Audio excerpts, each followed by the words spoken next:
আসসালামু আলাইকুম। আমি চলে এসেছি নতুন একটা ব্লগ নিয়ে। তো আমি আজকে সারাদিন কী কী করছি সেটাই আপনাদের সাথে শেয়ার করব। তো চলুন শুরু করি আমার আজকের ব্লগ। প্রথমেই আমি ঘুম থেকে উঠে ফ্রেশ হয়ে নিয়েছি, তারপর চলে গেলাম রান্নাঘরে চা বানানোর জন্য। অ্যাকচুয়ালি আজকে আমার নাস্তা খেতে একদমই মুড ছিল না, তাই চা আর বিস্কিট দিয়েই নাস্তা করলাম। তারপর আমি আমার বাচ্চাদের সাথে কিছুক্ষণ খেলাধুলা করলাম। আসলে আমার বাচ্চাদের সাথে খেলাধুলা করতে একটু বেশিই ভালো লাগে। তারপর গোসল করে চলে গেলাম দুপুরের খাবার খেতে। আজকে আমার দুপুরের খাবারের মেনুতে ছিল মিষ্টি কুমড়ার ভাজা, মুরগির ঘিলা কলেজি ও গরুর মাংসের ঝোলাটা ছিল আমাদের, আর বাকি সবগুলো ভাবিরা দিয়েছিল। খাওয়া দাওয়ার পর কিছুক্ষণ রেস্ট নিলাম, তারপর চলে গেলাম রাতের রান্না করতে।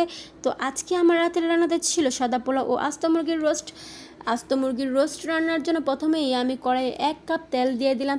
তেলটা গরম হওয়ার পর তাতে পেঁয়াজটা হালকা লাল করে তাতে 1 কাপ পেঁয়াজের পেস্ট দিয়ে দিলাম। তারপর তাতে তেজপাতা, আদা রসুন বাটা, গরম মশলার গুঁড়ো, পরিমাণ মতো লাল মরিচের গুঁড়ো, ধনিয়া গুঁড়া, জিরা গুঁড়া, লবণ, অল্প একটু পানি দিয়ে নাড়াচাড়া করে তাতে অল্প একটু টমেটো সস অ্যাড করে নিলাম।